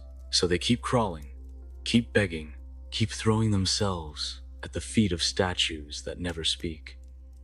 And when they die, because they always die, someone gathers their bones, breaks them small, and mixes them with wax, sells the wax as candles. Burn this, the priest says, and the light will find you. But the light is gone, buried beneath coin and blood, and only darkness answers. They knew it wasn't real. Even the desperate ones, even the dying, even the children with lungs like paper, and mothers with eyes dry from weeping. They all knew, maybe not in words, but in the space behind the ribs, in the twitch of the hand before the coin dropped, in the ache that came not from sickness, but from shame. They knew the shrine would not heal, that the oil was just oil, that the priest's hands were as empty as their own. But still, they came. Because sometimes the lie is all that's left, and when the road is all you know, even a lie feels like home. They whispered to each other, behind stalls, under cloaks. It's not real. It doesn't work. My brother came here. He died anyway. And then they stepped forward in line. They knelt. They prayed. They begged. Because leaving meant admitting it was over. That the last hope had died. That there was no miracle. No meaning. Just flesh. Just rot. Just the slow, lonely descent into the grave. And some could not accept that. Some needed to believe. Needed the lie to breathe. They became its guardians, not priests, not clerics, just men and women so consumed by the performance they began to repeat it on their own. I was healed, they'd say. The statue touched me. My daughter walked again. None of it true, but repeated enough to feel like memory. One man stood for weeks at the gates of a shrine, claiming to be cured of blindness. He stared at the sun, said it proved his sight, but his eyes were glass, the kind used for dolls. Another claimed his sister rose from the dead after being laid before St. Agnes's skull. She was still dead, but the crowd brought her flowers, called her the sleeping miracle. No one checked the smell. No one asked why her lips never moved. They just cried and gave and knelt and chanted, because ritual has momentum, because if you stop the dance, you feel the floor, and the floor is cold, and real, and empty. And so the road kept moving, not because it led anywhere, but because stopping meant truth, and truth was unbearable. The church let it happen, or perhaps didn't see. The fraud had become too vast, too old, too dressed in gold and incense and song. To question it was to tear out the spine of everything. And so they sang louder, built taller shrines, painted brighter miracles, created new relics, a vial of St. Mary's tears, a feather from the angel who warned Lot, a tooth of Lazarus that glowed in the dark. And the pilgrims came, still came, even when the road was cracked, even when the inns were full of dying, even when the holy water came from wells that stank of rot. They came, because the road was inside them now, not a path, a compulsion, a hunger, a rhythm that pulsed beneath the ribs. Walk, kneel, pay, pray, suffer, die, repeat, until nothing remained but bones and stories, and even those grew tired. In one village, a boy walked alone to a ruined chapel. He had heard there was a bone of St. Paul hidden in the wall. He found a shard, pressed it to his chest. Nothing happened. He did it again, and again, until the skin split, until the shard entered his heart. They say he smiled as he died. His body was left in the chapel. Months later, it was gone. Some say he rose, others say the priest took him. His blood now lines the edge of the chalice. They say it glows in moonlight. They sell it by the drop. And the pilgrims still drink. They didn't walk to be healed anymore.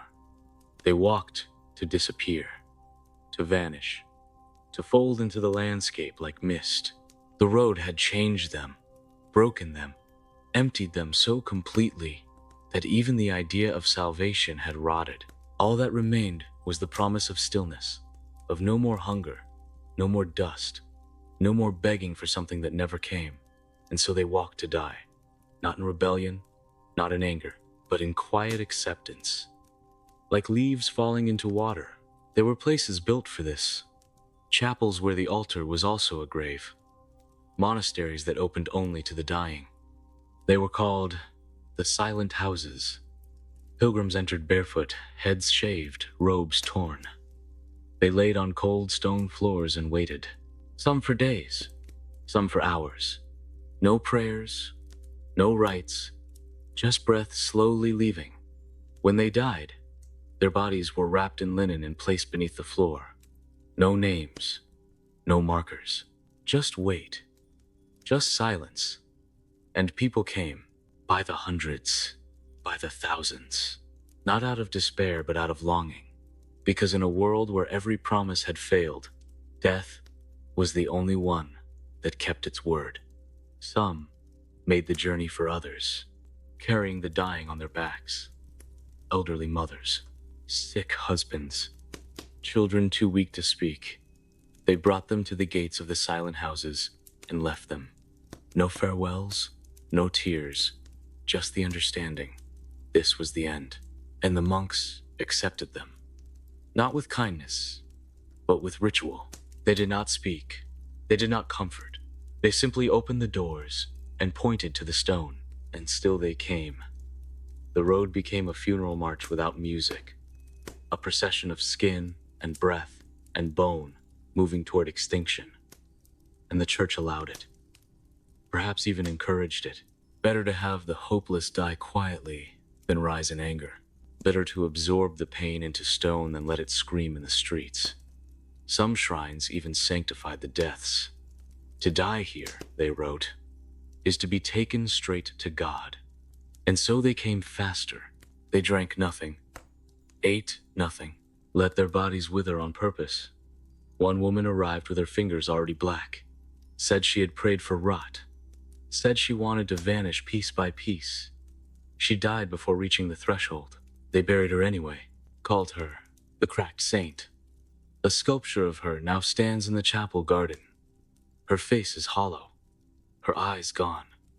People touch the statue and whisper prayers for peace, but it never answers, and the silence grows.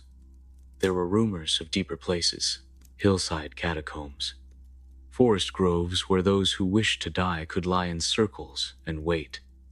They called them the petals, because from above, the bodies looked like flowers, naked, pale, folded inward.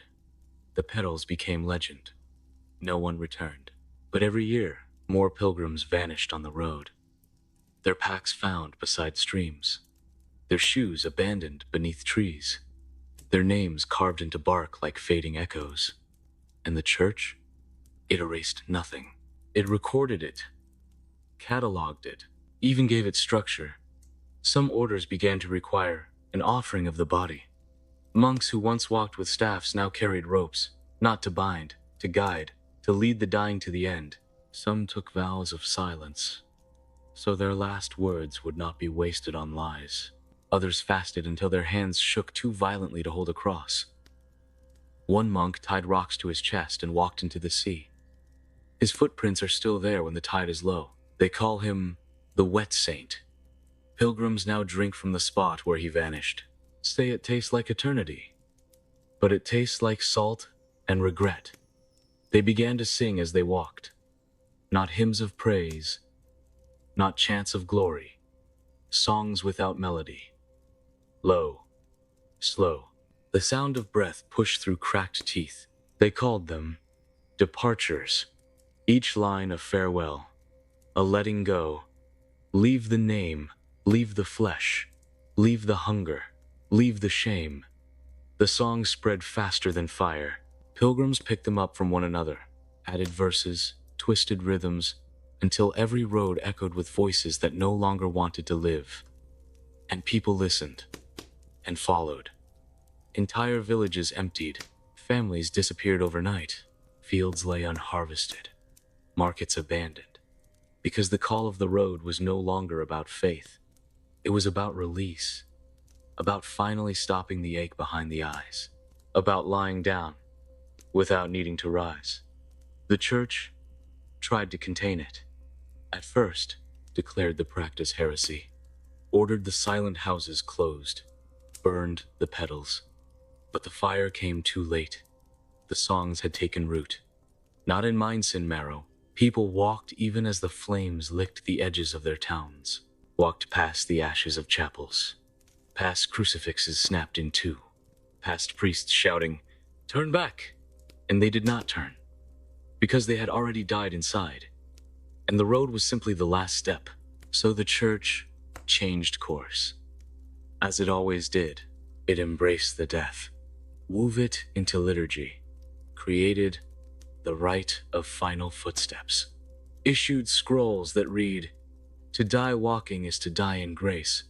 Monks wrote guides, lists of holy places to collapse, prayers to whisper as lungs failed, positions to take for optimal decay. Some shrines began to offer death pilgrimages, short routes designed for the terminal, complete with resting stones and burial staff. And people paid, gladly. Not for salvation, for orchestration, for a beautiful ending, for the chance to be remembered as one who died with purpose. Not disease, not despair, but devotion. Even if the devotion was hollow, even if the shrine was built last month, even if the priest didn't know the name of the god he served, they came anyway. Some prepared for years, starved themselves, carried vials of poison in case the body refused to fail, wrote letters to no one. One man tattooed his journey on his skin, each mile a mark. When he died, they flayed him, hung the skin in the shrine, called it the map of the departed. It drew thousands, not to see it, to touch it, to weep beside it, to die beneath it. And the songs continued, louder now, in cities, in halls. I have seen the end. It walks in robes. It carries no staff. It whispers my name. Children began to play games where they lay still and pretended to be gone. Families held mock burials. Lovers exchanged final prayers instead of vows. It became fashionable to wear gray, to limp, to carry a candle that never lit. Death was no longer feared. It was desired. Not in the way of suicides, but in the way of saints. A holy leaving, a sacred vanishing. And so they kept walking, not toward any shrine, but toward any quiet place. A meadow, a rock, a wall long crumbled. They'd sit, lay down, fold their arms, close their eyes. There were no pilgrims anymore, only walkers, figures moving without names, without purpose, without memory. They did not speak, did not weep, did not pray. They simply moved, one foot, then another, across fields, through ruins, over roads so old they cracked under their weight. No destination, no shrine, no holy stone to collapse beside. Just distance, just the ache of motion. And when they died, no one stopped. No one knelt. No one covered the body. They stepped over, around, through, as if the fallen had become part of the path itself. And maybe they had. Maybe the road was not a place anymore. Maybe it was made of them, of breath long gone, of skin turned to dust. of hope eroded by centuries of silence. Children were born into the movement, grew within it, learned to walk before they learned to speak. And when they spoke, it was only to ask, "How many more steps?" No one answered, because no one knew. The shrines were gone, collapsed, reclaimed by earth. The silent houses crumbled, the petals overgrown. Only the map of the departed remained. Its ink faded, its flesh cracked, hanging in wind that no longer whispered. People still touched it, not for miracles, not for memory, just to feel something that had once meant something. And even that faded. The songs died too, the melodies lost, the words forgotten. Now it was only hums, breaths without tone, murmurs carried on lips that no longer believed in sound. They hummed not to honor, but to fill the space between steps, to keep from hearing the emptiness. The church no longer spoke of pilgrims, or death, or faith. It spoke of architecture, of preservation, of history. Shrines became museums, chapels turned to storage, relics locked in glass beside maps no one could read. Tourists came, took pictures, asked questions no one could answer. Why did they walk? Where were they going? What did they find? And the guides, dressed in robes stitched new, said, they believed. But even they didn't know what that meant. Belief had died with the last of the songs. Now it was ritual without root, reenactment without soul. Every year, on a day no one remembered the name of, a parade was held. People dressed as pilgrims, carried staffs, painted dust on their faces. They walked a mile, ate bread, lit candles, then went home. And some said, "It's beautiful." Others said, "It's sad." But no one said, "It's true," because the truth was gone, walked into the earth, stepped into oblivion. And yet, some still walked. Not many, not in groups, alone. A boy with a broken shoe, a woman with a sack of ashes, an old man with a bone tied to his belt. They didn't speak, didn't stop, didn't explain. And if you asked them why they walked, they'd stare past you, as if the question made no sense, as if walking was not a choice, but a sentence, a curse passed down in footsteps. And you would watch them fade into the horizon and feel, for a moment, the urge to follow, not out of faith or hope or grief, but out of something older, something deeper, a pull in the ribs, a whisper in the heel, a sense that maybe the path isn't done, maybe it never ends, maybe ending was never the point, maybe walking is the only thing that ever mattered, and maybe that's why the pilgrims walked, and maybe that's why they died. The world forgot on purpose. It wasn't a natural forgetting. It was curated, managed, a decision made in stone rooms and inked on parchment with no names. The old roads were buried, paved over, forested. Any shrine that still stood was declared unsafe, unstable, irrelevant. Statues were moved to storage, candles snuffed, books burned slowly in libraries, rebranded as centers of learning. The church no longer mentioned the path. It issued new liturgies, purged the hymnals, built new symbols clean, sharp, sanitized of suffering. Pilgrimage became a term for vacation, for leisure, a museum wing, a historical exhibit, a word robbed of its grief. Schools taught nothing, or worse, they lied. The pilgrims sought connection. They returned home with stories and hope. No one died, but the children knew, not from textbooks, from silence, from the way teachers' eyes flickered when asked about the roads, from how their parents turned off the documentaries, tore pages from old books, whispered prayers in unfamiliar tongues at night.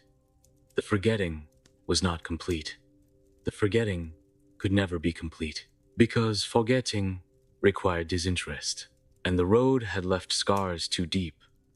Villages where no one lived, stones that hummed when touched, graves with no bones, only hair, rivers that changed direction once a year, always pointing toward the west. People tried to explain geography, seismic activity, erosion, but the explanations never sat right. They were too clean, too convenient. The world had moved on, but the land hadn't, and neither had the dreams. That's where it returned first, in sleep, the long path, the soft humming, the feel of dust between teeth. People woke crying, with aching feet, with blood on their tongues. Some wrote it off. Nightmares, genetic memory, trauma passed down like heirlooms. But others felt it stronger. The pull, the ache, the undeniable certainty that they were meant to walk. Some resisted, took pills, moved inland, refused to speak the old names. But a few didn't. A few packed quietly, left notes that said nothing, locked their doors, and vanished. Their families searched. Of course they did. But the pattern was always the same. The missing were never found, not even a trace, until one day they were. But wrong, twisted, altered. A hiker found a skeleton kneeling before a rotted gate, hands clasped in prayer, skull bowed low. No path nearby, no shrine, no sign of shelter, just dust, and something carved into the ribs. Not enough steps. Forensics couldn't explain it. No cause of death, no trauma, no tracks. The body had simply stopped living, and the carving wasn't ink, it was bone. Raised, as if the words had grown from within. The story was buried, suppressed, but others emerged. A man found walking in circles around a dried well, eyes gone, feet worn to blood. A woman discovered beneath a bridge with a necklace of teeth her own, and all of them murmured the same thing with their last breath. The road calls. The church denied everything, called it fiction, said these were cults, delusions, mental illness. But then came the maps, drawn by hand, found in cellars, in pockets, in walls behind paintings. Maps of roads that didn't exist anymore, paths that led to nowhere, but all marked with the same symbol, a circle made of footsteps, and somewhere was redrawing them, updating, adding. One cartographer traced the symbols and realized they matched the constellation Ophiuchus, the serpent bearer, a 13th sign, a hidden path in the stars. He went silent, disappeared 3 weeks later. His office empty, except for a single note. Found it. After that, people stopped asking, officially, but the fear remained. In the corners, in the pauses, in the way. People refused to walk too far from home. Roads became shorter, straighter, signs more aggressive. No trespassing, private property, stay on paved areas. But no one knew who put them up. Some said it was the state. Others said it was older than the state. Some said it was protection. Others, warning. And the hums returned. Quiet, beneath floorboards. In the pipes. In the breath before sleep. Children hummed songs they'd never learned. Drew circles in the dirt. Asked their parents what it meant when the moon whispered. Most were punished. Some were taken to doctors. Others simply stopped speaking. And still, the world pretended. Put on festivals. Mock pilgrimages. Walk the way of peace. Holy steps for charity. But the costumes looked wrong.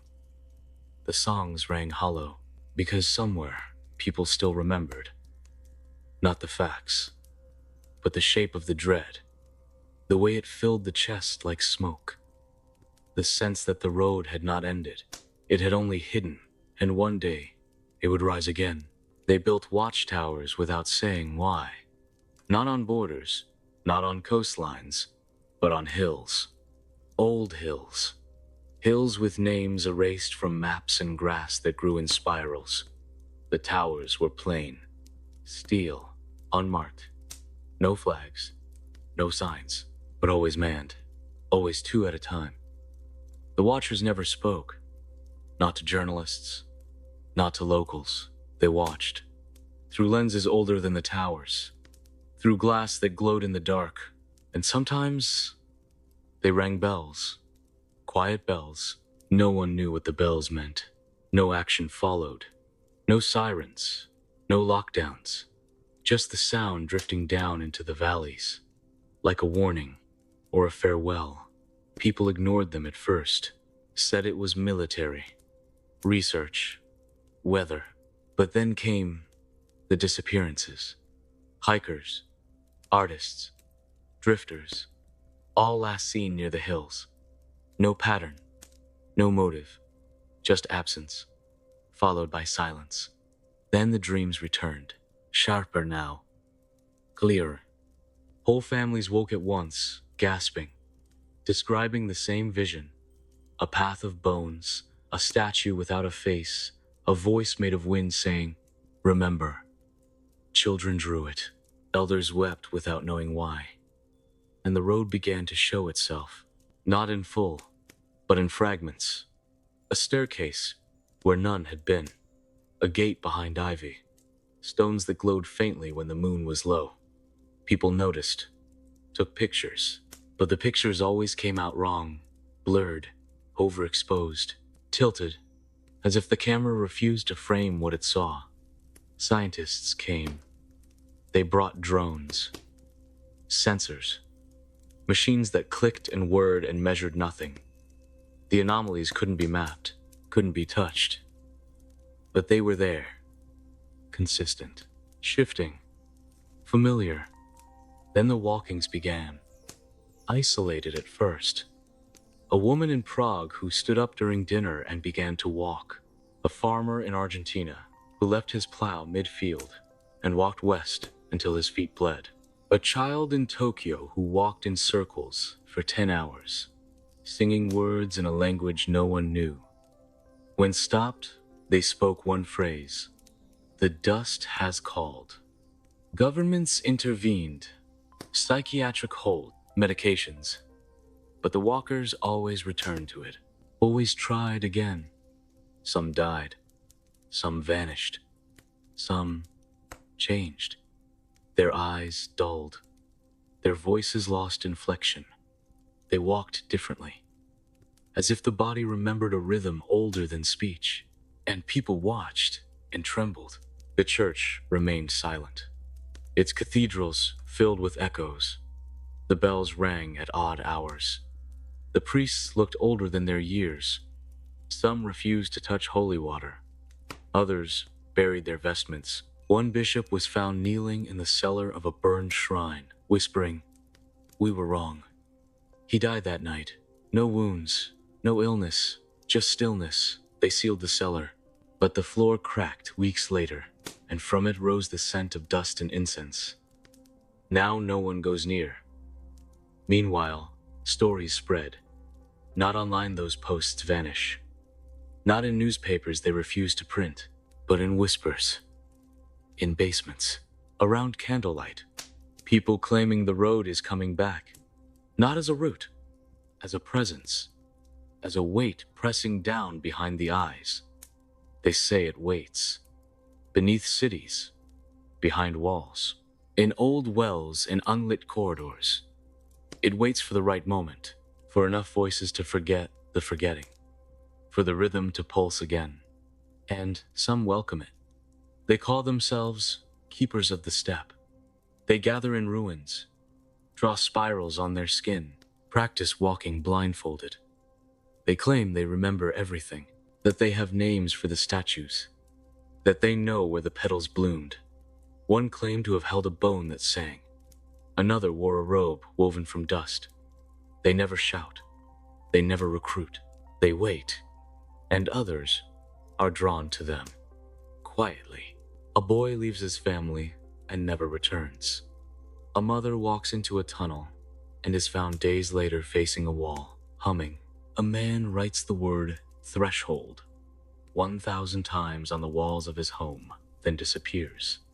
And always the same symbols: the circle of steps, the foot pointing west, the empty halo. Scholars try to analyze. Myth, they say. Trauma, the echo of mass hysteria. But even they hesitate. Even they have dreams. Even they find dust where there should be none. The truth is this: the world may forget, but the road does not. It waits, beneath the skin of things, beneath the silence, beneath the polished veneer of memory. And one day, it will rise again. Not as it was, but as it must be. Not in glory, not in light, but in step, in breath. In the moment when someone, somewhere, stops what they're doing and begins to walk. It didn't begin with thunder, or fire, or anything loud. It began with forgetting how to sit still. People who couldn't stop pacing. Students who wandered out of classrooms. Workers who left mid-shift. Walked until their phones died. Then further. They didn't explain. When found, they said they didn't realize they'd left, that it felt like blinking, that the air pulled them, and they were just the first wave. Then came the sleepers, people who woke mid-dream and walked out of homes, barefoot, eyes glazed, mouths forming words they didn't know. Security cameras caught them stepping into fog that hadn't been there moments before. Some never returned. The ones who did came back wrong. Faces different, gait uneven, voices slower, like their lungs had learned a new rhythm. Then the animals followed. Birds flying in formation that matched old pilgrimage sigils. Dogs found dead at crossroads, their bodies curled toward the west. Herds stampeding not from fear, but direction. No cause, no predator, just forward. Scientists called it magnetic flux, solar activity, a temporary phenomenon. But the church locked its doors, canceled mass, removed statues and burned robes behind closed walls. A few bishops fled. Others took vows of silence. One set fire to his cathedral with himself inside. The footage leaked. He smiled the whole time. Then the soil changed. Dirt shifted. Roads reappeared not man-made, not paved. Paths of crushed bone and ash that stretched beyond the visible horizon. No one claimed to build them, but they were warm to the touch. Pilgrims' real ones began to return. Not the curious, not the nostalgic, the walkers, clothed in dust, barefoot, hair matted with sap, skin marked with spirals, and old hymns written in languages never recorded. They didn't speak, they hummed, in the exact tone found in the dreams. People followed, at first just to watch, then to walk beside them, then behind them, then to kneel. Cities emptied, buses abandoned mid-route, planes landed, and no one disembarked. Entire neighborhoods left meals uneaten, chairs pushed back, lights still on.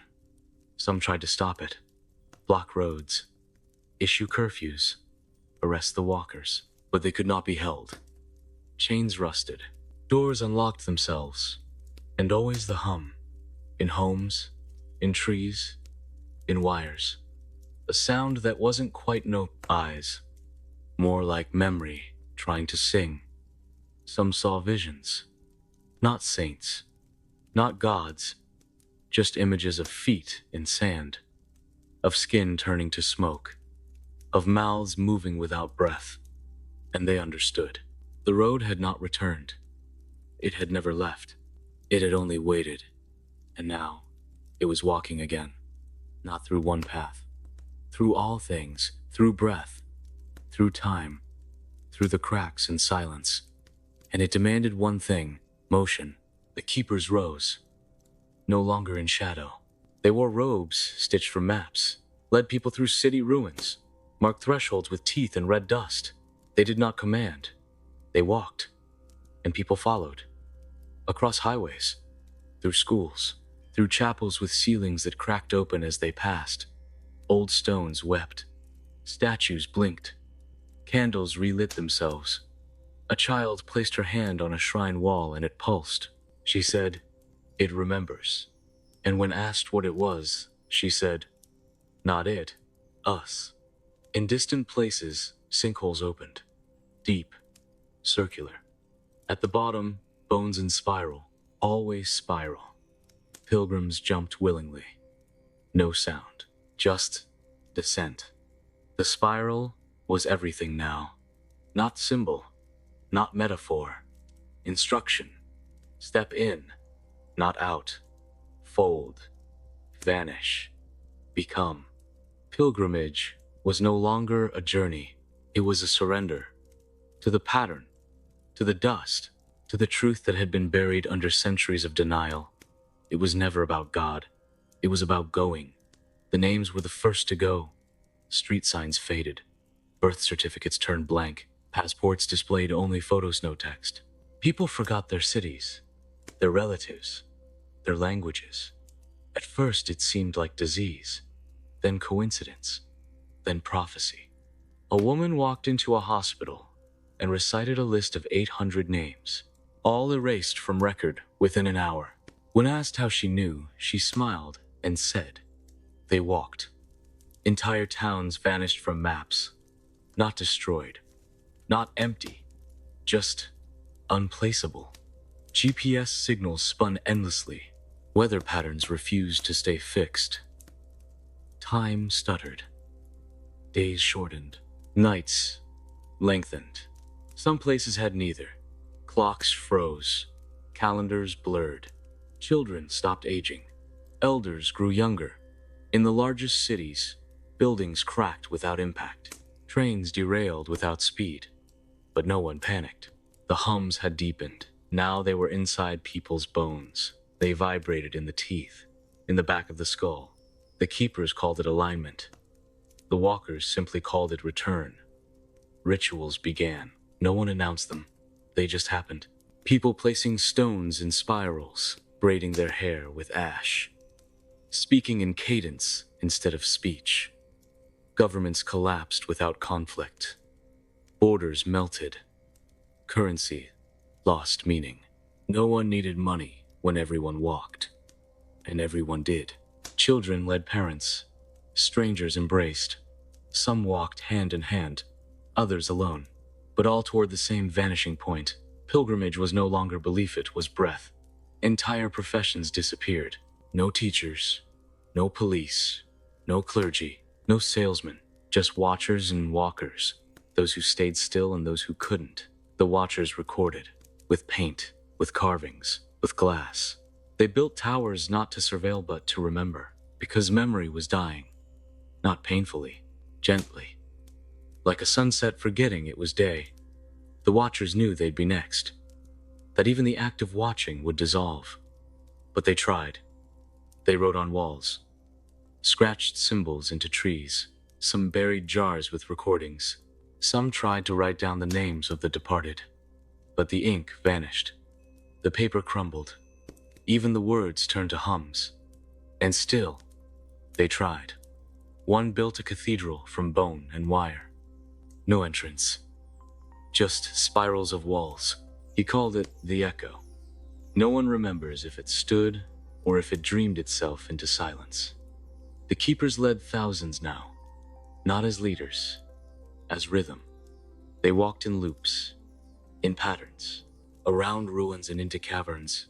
One keeper stood on a rooftop, opened his mouth, and sang a note that split the sky. For days after, no one could speak. And when they could, they all spoke the same phrase. Step becomes silence. Cities crumbled entirely. Roads cracked open into light. Trees bent away from the paths. Animals lay down in rows and closed their eyes. Rivers flowed backward. Mountains shed their snow in spirals. And still they walked. One man cut his feet on glass, bled into the dust, and left footprints that glowed for weeks. Another let ants cover him, saying, They know the way. A woman gave birth in motion. The child did not cry. It hummed. Its skin was gray. Its eyes mirrored the sky. It began walking before it could crawl. Some whispered that the pilgrims were no longer human, that they'd become something older, not divine, not monstrous, just inevitable.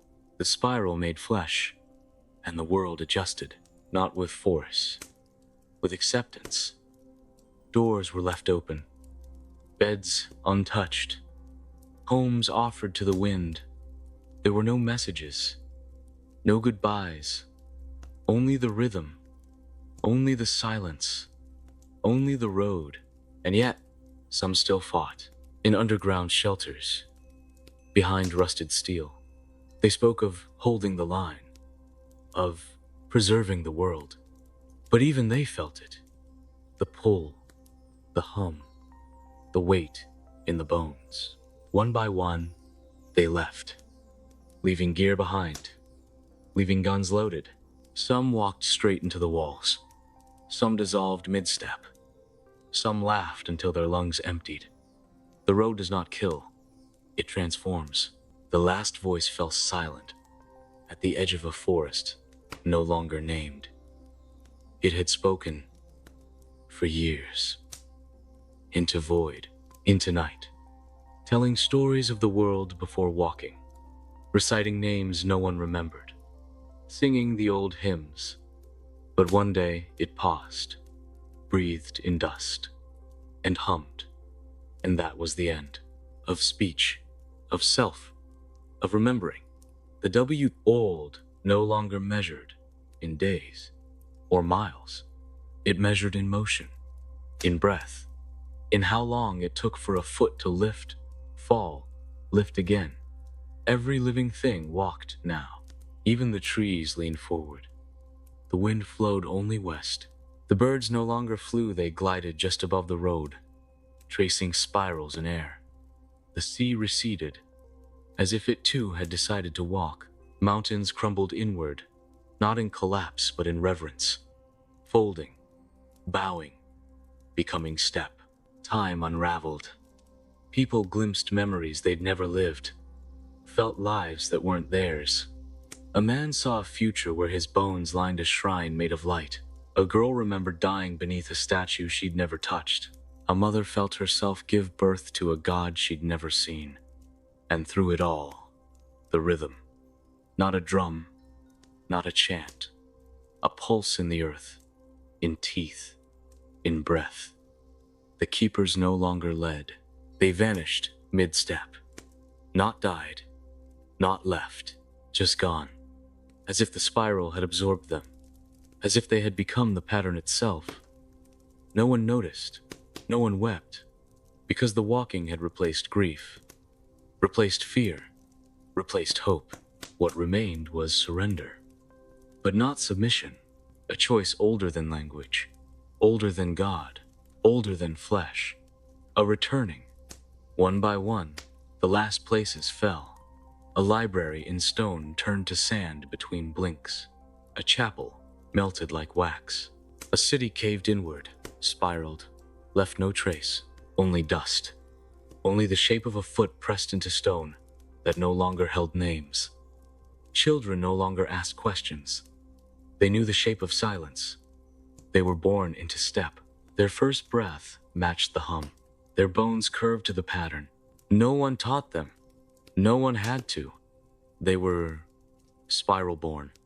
The old no longer died. They folded, became trees, statues, dust roads. One woman wept herself into soil, and flowers grew in perfect circles from her ribs. The spiral was not cruel. It did not punish. It simply took, gently, without force, without reason, because it was not a thing. It was the shape of ending. And yet, something remained. In a valley where wind no longer touched, where no foot had stepped, a boy sat, still, not watching, not remembering, just still. And from him came something the spiral did not own. Stillness, not refusal, but presence. He breathed and did not walk, and the ground pulsed around him, confused. The spiral circled, waited, hummed, but he remained, and slowly the dust settled, not everywhere, not forever, but in that place, and the spiral, for the first time, paused, and knew silence. And the boy whispered, not to anyone, not as defiance, not as worship, just words, ancient, forgotten, his own, I choose to stay. And in that moment, the road bent, not broke, not ended, bent, made room, not for resistance, but memory. And from that point onward, every spiral had a center, a still point, a silence within motion. And though the world walked forevermore, it always circled something, a whisper, a name, a child, still.